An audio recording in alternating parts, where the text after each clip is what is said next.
Welcome to Daily Meditation with Sangha Live.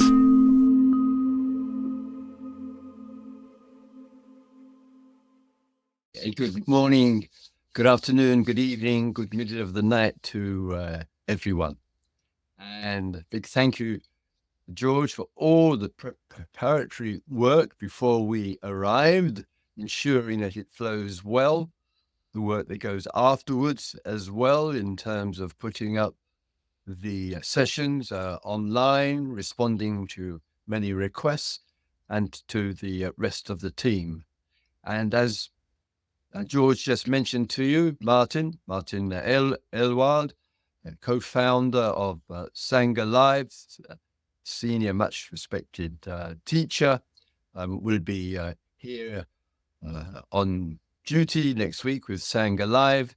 And as I just mentioned 15 minutes ago to George, I'm the warm-up act for Martin. It's a privilege. So let's have a minute or two of shared silence together, and then our session will get underway.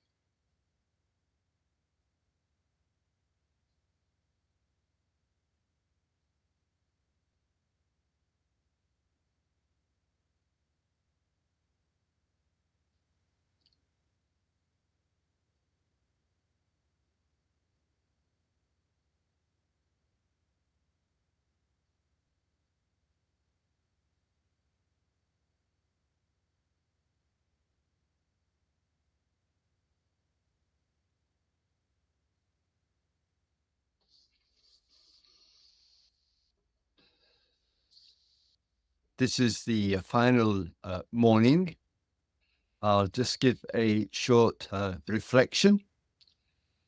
Firstly, the outline. Short reflection and a guided meditation, followed by a talk, followed by Q&A. That can be in the Q&A column. Therefore, it's written. And of course, there is always the opportunity as well, if you wish, to speak, and we can have an exchange there. The theme we have been exploring over these days is Brahma Vihara. And Vihara means to abide with, to dwell with, to, you could say, be at home with. And Brahma is twofold meaning. One is God. This was the Sanskrit and Pali name of God in India. The Brahmins were, or said they were, the voice of God. And there's English translation, literal would be immeasurable, without any measurement, without any limits. With the days, we have been exploring the significance of metta, love, friendship, kindness, compassion, appreciative joy, and yesterday with equanimity. And in this exploration this morning, I'd like to offer an overview, explore what relationship means in Dharma language with you. But let's first have the guided meditation. And just a small point here as well. It's been said to me from time to time, the value and the importance and the reminder that comes when we have a minute or two or longer of silence and stillness, which is in a way a major feature of meditation. And sometimes the people in the Sangha who are offering wonderful, precious service to others, that could be in the one-to-one, it could be online, it could be with the group, have said to me that they also have introduced at the very beginning, a minute or two of shared silence, or even 5 minutes, or whatever. And some have reported to me that the group settles down in the stillness, in the silence, and the quality which they have noticed during the session of the communication tends to be deeper. Because the being hasn't just walked in off the street, so to speak, or walked in from the kitchen or whatever. And that grounding and quiet settling down brings another kind of response. I do encourage you, in situations which are of value and importance for you, and other times, the power of the silence and the stillness. So let's sit together.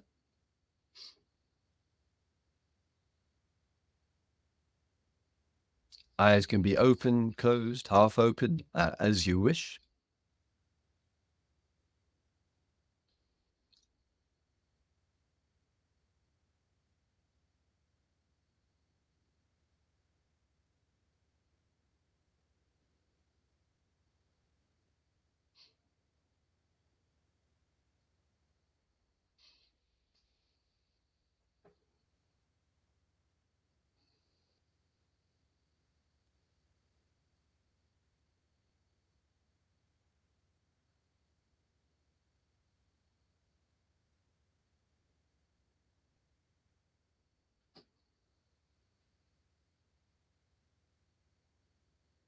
Just experiencing the immediacy of existence.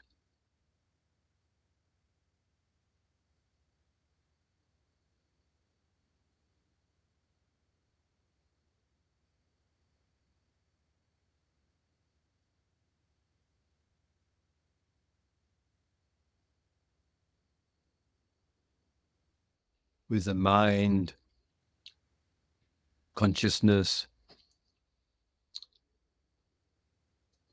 not having any particular view about it.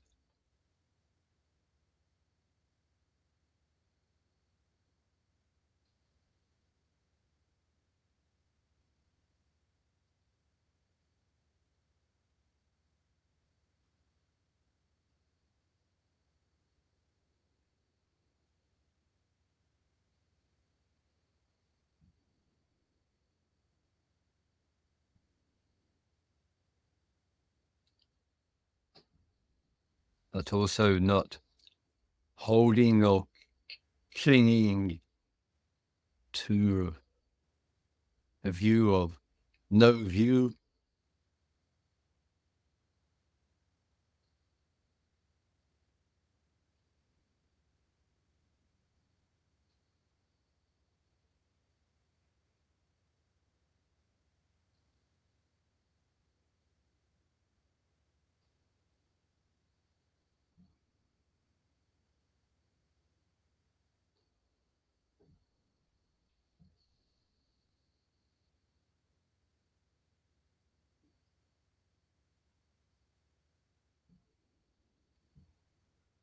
We are receptive. We are abiding.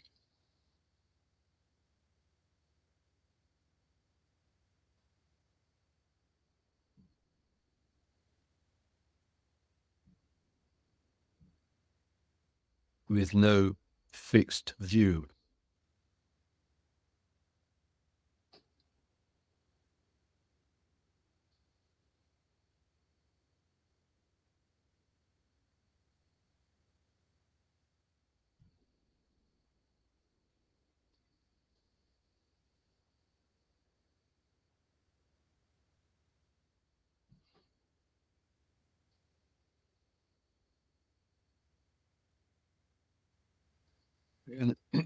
Not making a virtue about abiding in the unknown.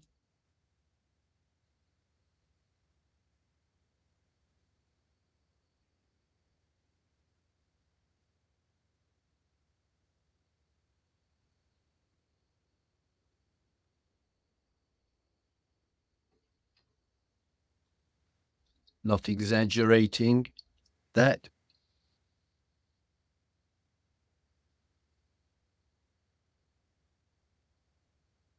Even though here and now, mind is not forming views and therefore abiding in the unknown.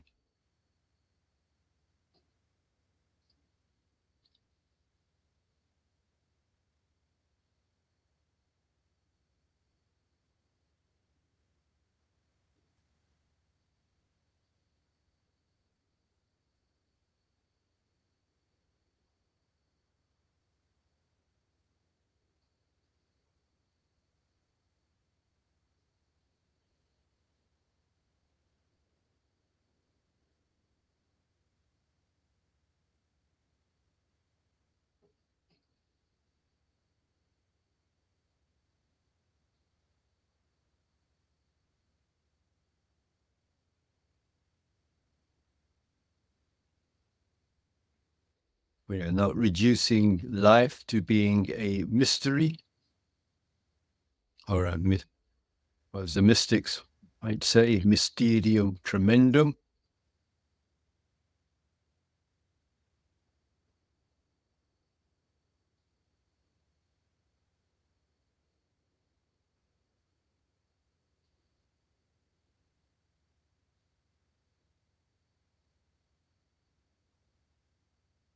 We have the consciousness and the power to go deeper than that.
So we are receptive.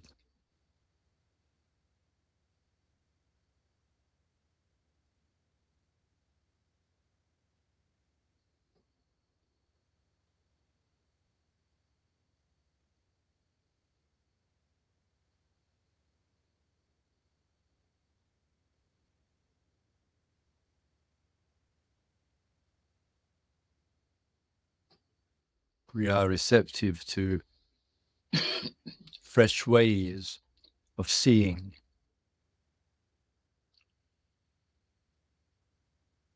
fresh ways of knowing,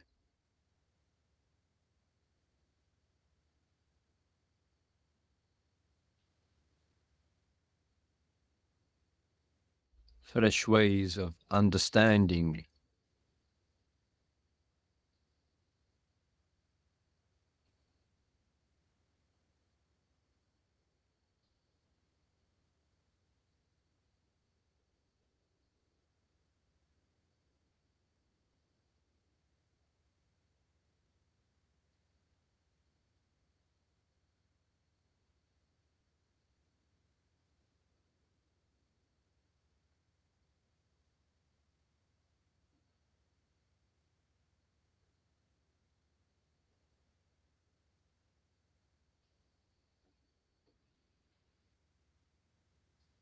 There are many open doorways, open windows to fresh ways of knowing, seeing, insights, realizations.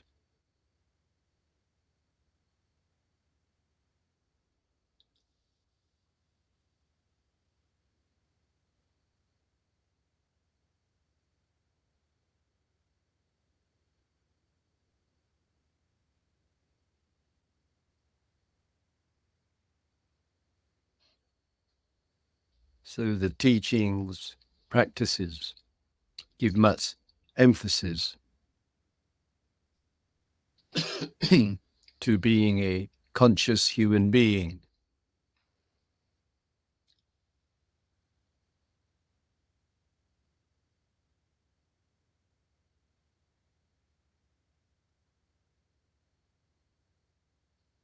For that we use the words often mindfulness, meditation, awareness, paying attention, being connected with.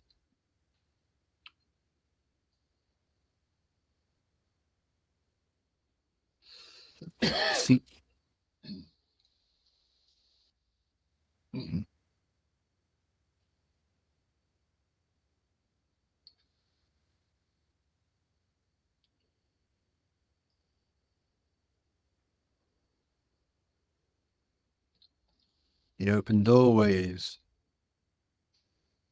can include thought, feeling,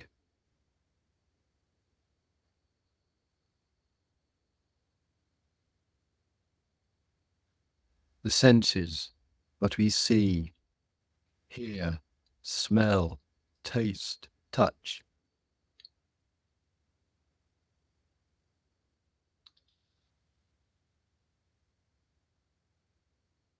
A memory, a reflection, a meditation, the outdoors, the indoors.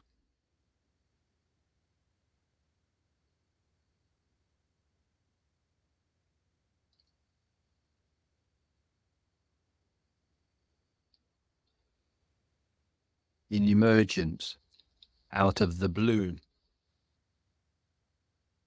The blue is the color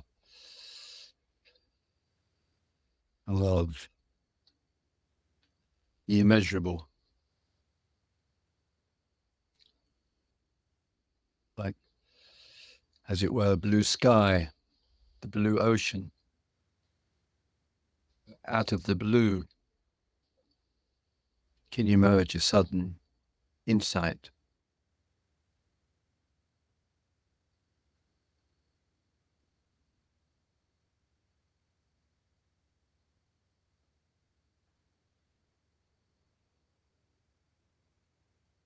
Even this does not depend on, in fact, of being consciousness.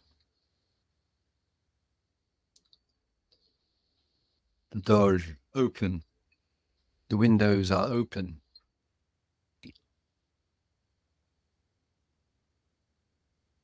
We might be rather unconscious, asleep, reactive, habitual.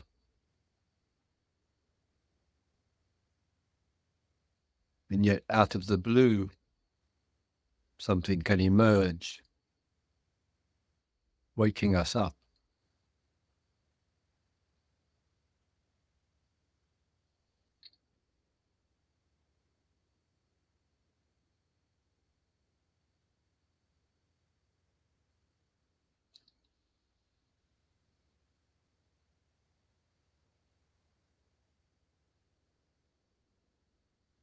The teachings are devoted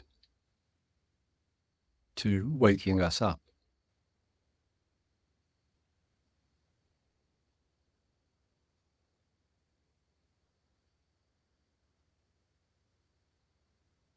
To putting an end to sleepwalking through life.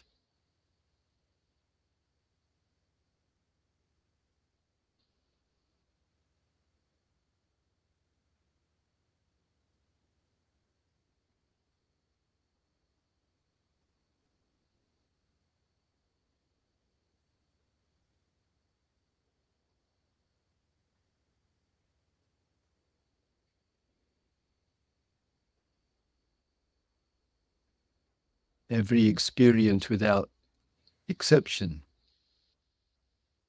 is the opportunity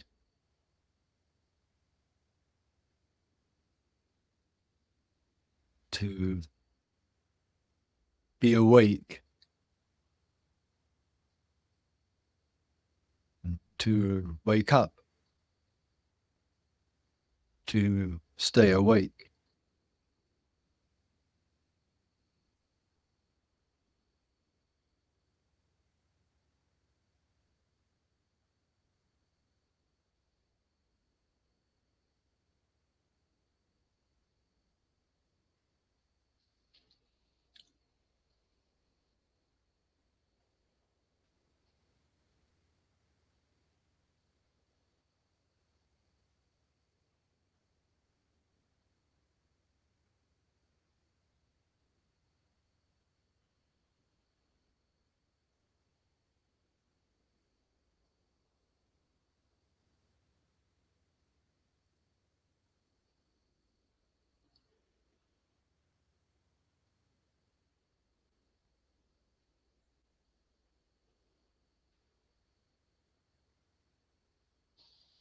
We bring this extraordinary element of consciousness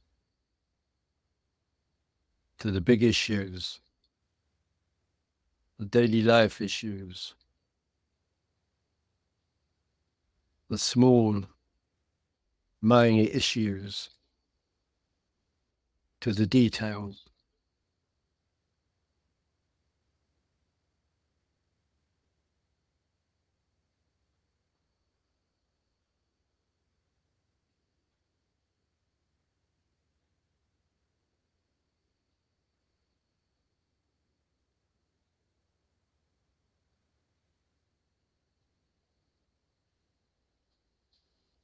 To engage in infinite discoveries.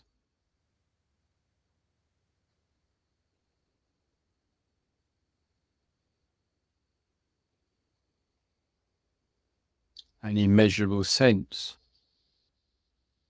of potential.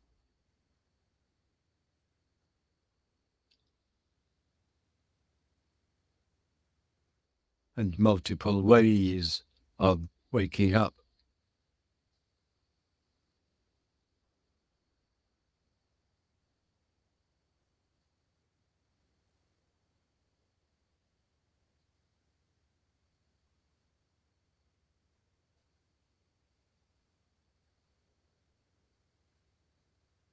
So that our day is rich.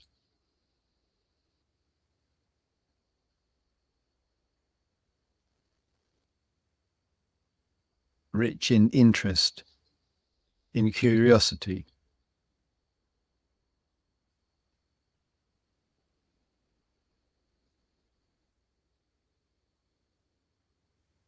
In seeing, in knowing, in wisdom.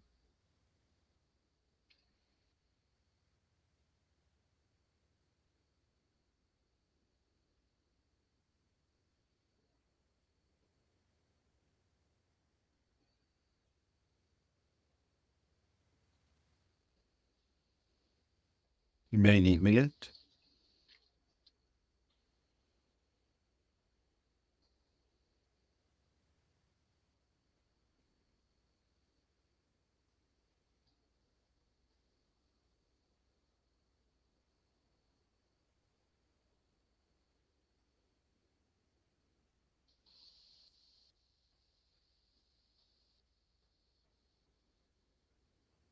Okay, thank you.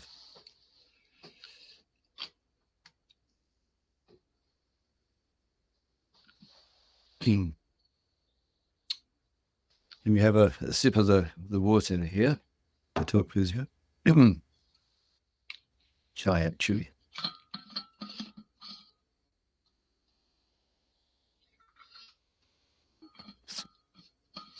Sometimes, perhaps with myself, the guided meditation is a kind of excuse to give a talk with short sentences, some breathing space, so to speak. So sometimes the little which is said with the silence says more. The little which is said, guided meditation in this case, may say more. All right. Sit. 15-minute talk with you, and then any responses. So the first question of the day, larger picture for the moment. Which person in human history, let's say primarily in the West, is the standout person, which directly or indirectly has affected all our lives? Is it some great military general? Not a chance. Is it some president or prime minister? Not the chance. Who is carried the biggest influence, we might say, in the past 2,000 years? Jesus. Jesus of Nazareth. Echoes of Jesus in every church, in numerous schools, in the language, a primary area of devotion. Why is this important? What's the question next? What did Jesus teach? What do you find when you go through the four Gospels of Matthew, Mark, Luke, and John? This is a teacher who concentrated on and never wavered on teaching the Brahma Viharas. Love, compassion, joy, equanimity. He expressed it in his own life. He expressed it in his arrest, in the terrible torture inflicted on him,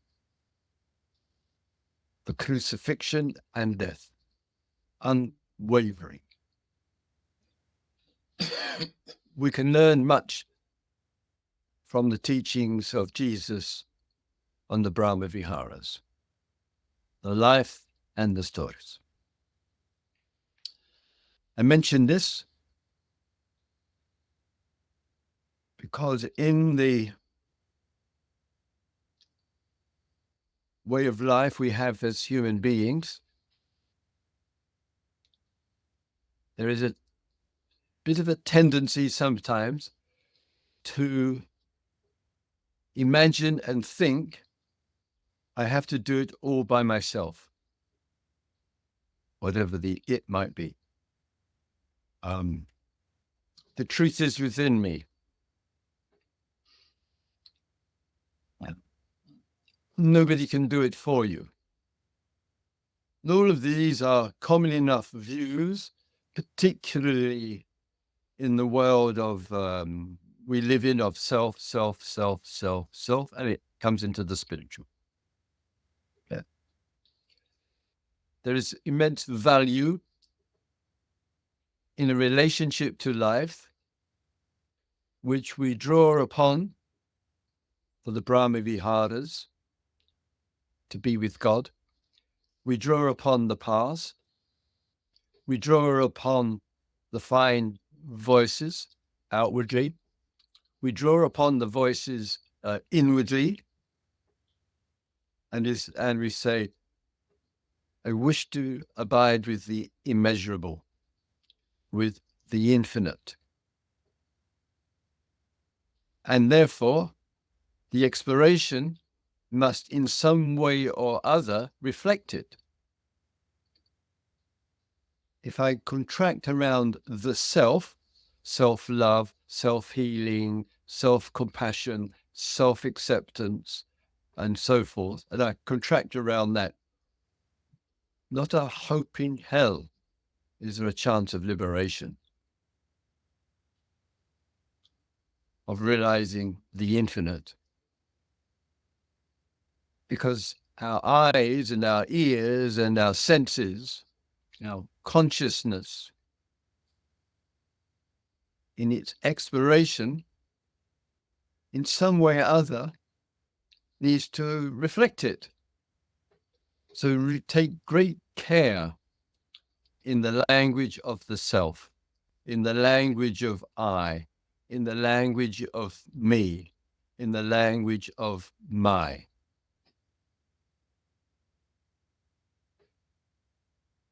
Simple language, it's fine. I am sitting here, this is my talk to you, etc. Any exaggeration of the I and my, know that inherently it's a block. But any exaggeration of it will bring about some sense or view of separation and division. And a conscious human being,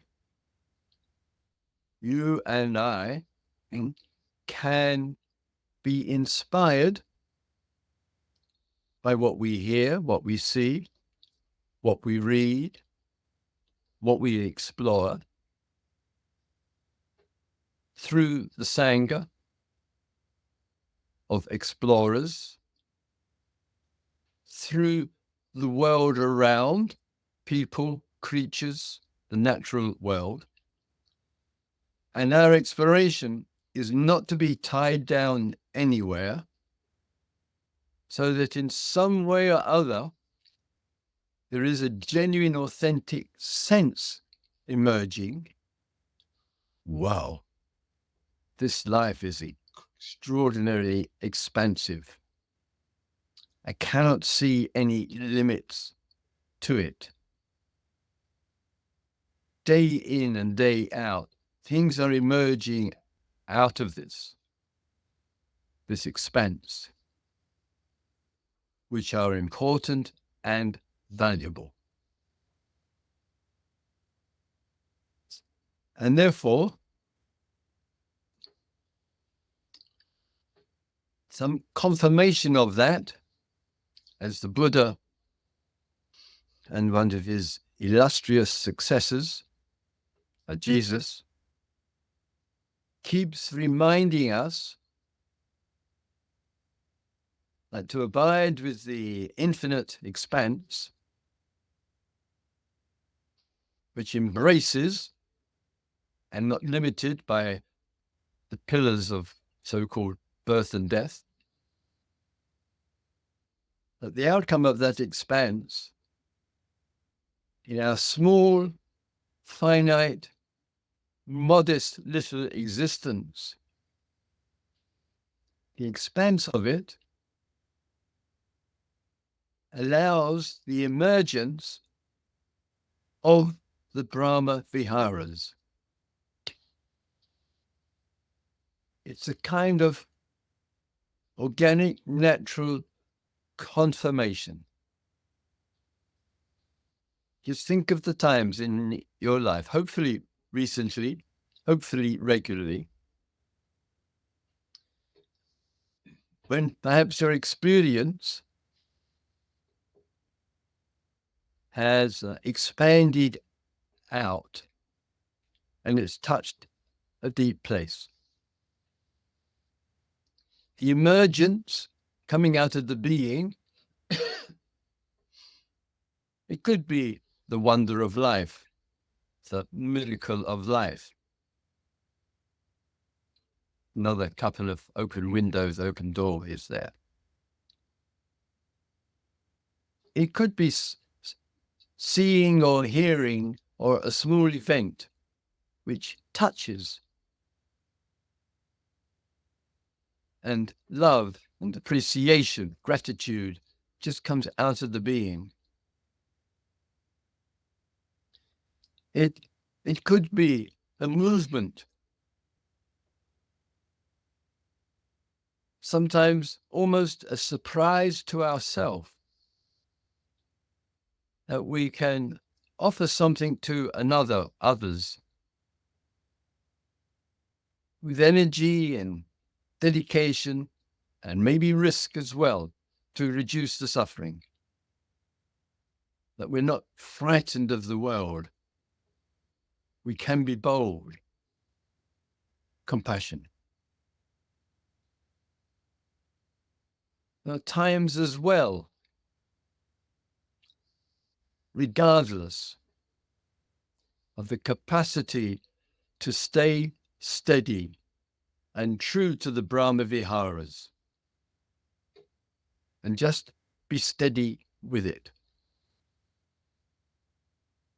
You wonder, wow, where did that come from inside of myself? Usually I react. Usually I start contracting, getting fearful. Usually I get angry, I get negative.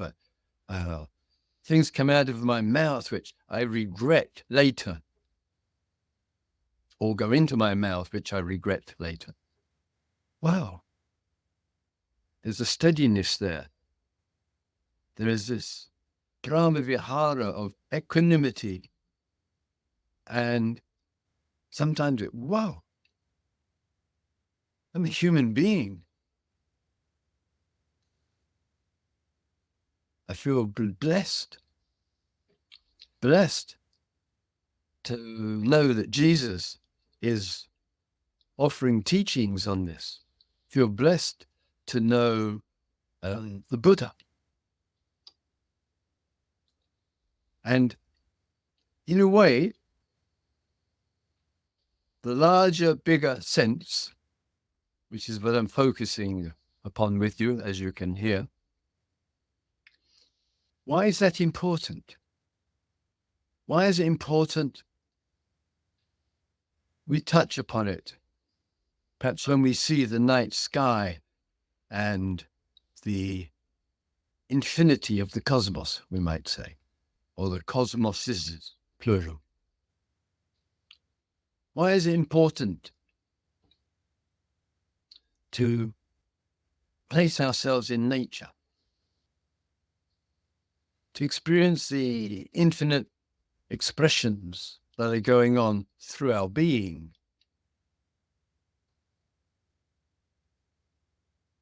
And one of the reasons why it's important to be close to the immeasurable, to be close with God, to, shall we call it, say, to the eternal, puts our life into a proper perspective. Some of the anguish, suffering, anxieties, fears, negativities, problematic states of mind. Yes, we can say there are the influences from the past, definitely. Yes, we can say this needs attention. And that relationship to the old, as many of our wonderful therapists and psychologists and analysts and so forth remind us, that the old has its bearing on the here and now, on the present state of consciousness. When you experience that, and you feel limited in your view,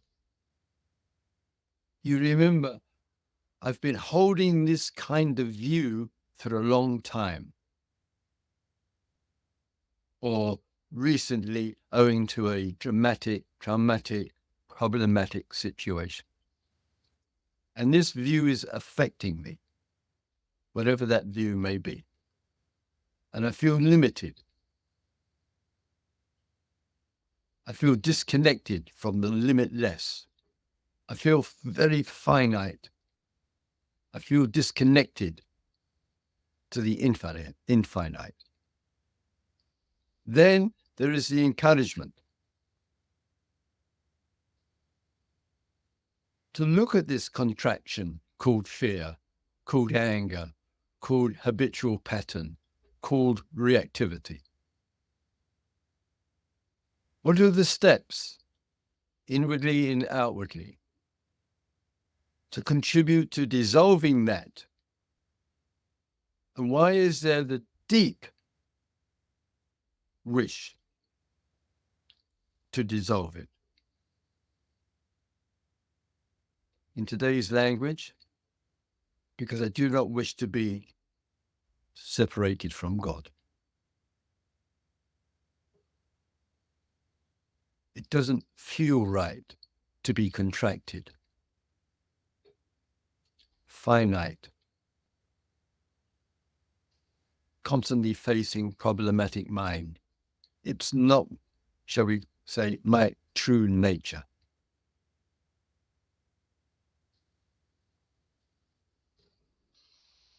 We need each other.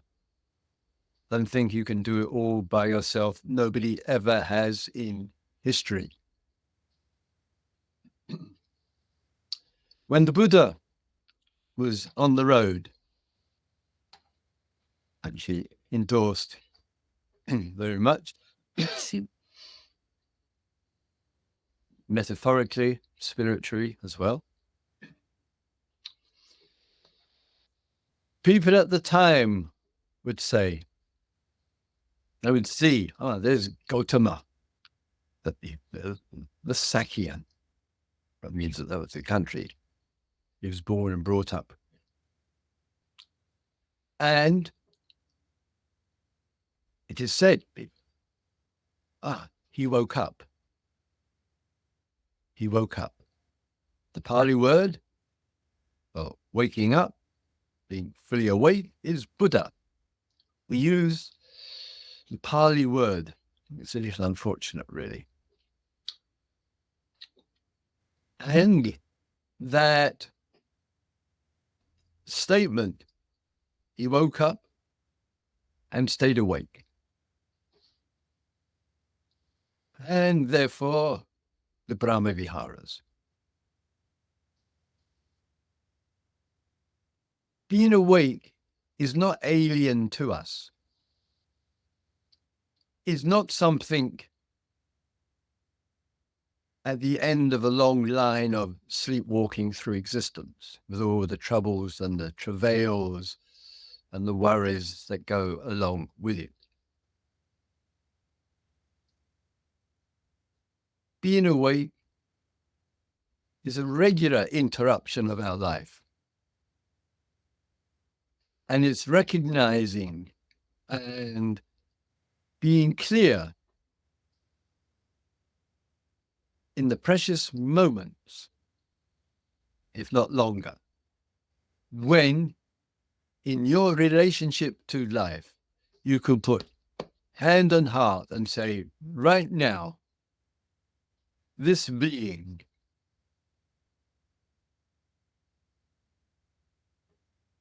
knows, recognizes in the immediacy love or compassion, the act to reduce suffering of the other people, creatures, natural world. Appreciative joy, happiness, gratitude, the power of the gift of sharing, of empathy, and equanimity. Being awake to being steady, clear, grounded.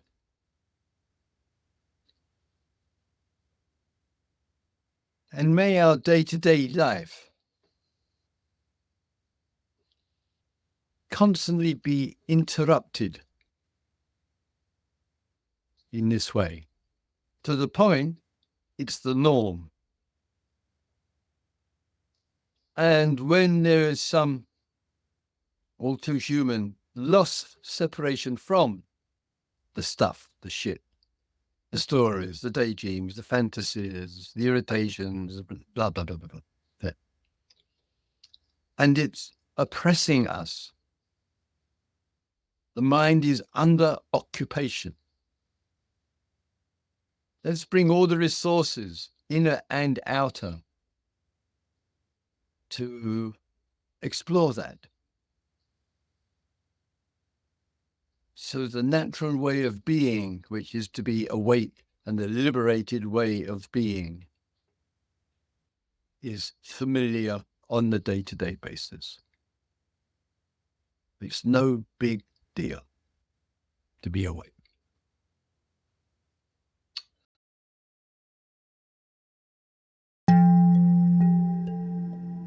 Today's podcast is an offering to you from our archive of freely available live daily classes.